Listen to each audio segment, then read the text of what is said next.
एक बार एक चूहे ने एक बिल्ली से मित्रता कर ली। दोनों ने सोचा, बरसात के दिनों में कुछ खाने को मिलना कठिन होता है, तो क्यों न हम लोग बरसात भर के लिए भोजन जुटाकर कहीं ठिकाने से रख लें। फिर उन्हें एक मंदिर में एक खाली हौज मिल गया। उसमें वे खाने की वस्तुएं ला लाकर भरते गए। धीरे धीरे पूरा हौज ऊपर तक भोजन की सामग्री से भर गया। हौज छोटा ही था। जाड़ा बीतने पर जब गर्मी अभी आरंभ ही होने वाली थी कि बिल्ली बोली, देखो, जो खजाना हौज में जमा है उसे जमा ही रहने देना चाहिए। जैसे इधर उधर से खाकर जाड़ा काटा, वैसे ही गर्मी में भी बाहर से भोजन जुटाकर पेट भरेंगे। हौज की वस्तुएं हम बरसात में ही खाएंगे। चूहे ने कहा, मौसी ठीक कहती हो, हम तब तक हौज के पास ही नहीं जाएंगे। बात पक्की हो गई। किंतु कुछ दिन बीतने पर हौज की वस्तुएं खाने के लिए बिल्ली का मन छटपटाने लगा। तब उसने एक उपाय सोचा।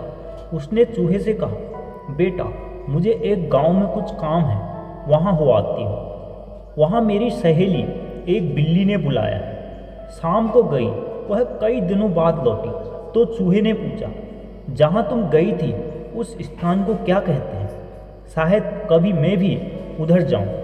वह बोली, उसको कहते हैं सरचट। चूहा बोला, विचित्र गांव है, ऐसा भी नाम होता है। बिल्ली चुप रही, क्योंकि वह हौज के ऊपरी भाग में रखी वस्तुएं चट कर आई थी। एक दिन फिर बिल्ली ने चूहे से कहा, यहाँ से दूर मेरा एक भतीजा रहता है, बहुत दिनों से उसे देखा नहीं है, जाकर देख आऊं। यह कहकर वह चली गई और कई दिनों बाद लौटी तो चूहे ने पूछा, जहाँ गई थी वह कौन सा स्थान है? बिल्ली ने बताया कि उसे आधा चट कहते हैं। चूहा कहने लगा, मौसी, मैंने ऐसे नाम तो कभी सुने नहीं। बिल्ली चुप रही। वास्तव में अब तक वह खा खाकर आधा हौज खाली कर चुकी थी।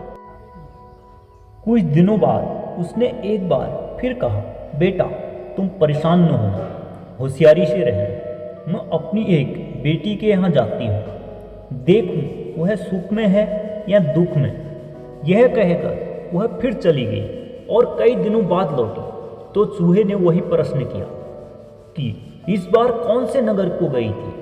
उसने कहा, सफाचर।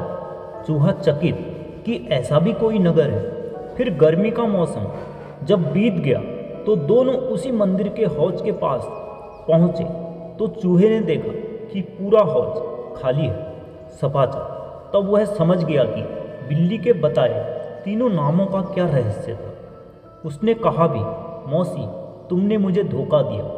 बिल्ली ने कुर्राकर कहा, भाग जा, वरना तुझे भी साफ कर दूंगी।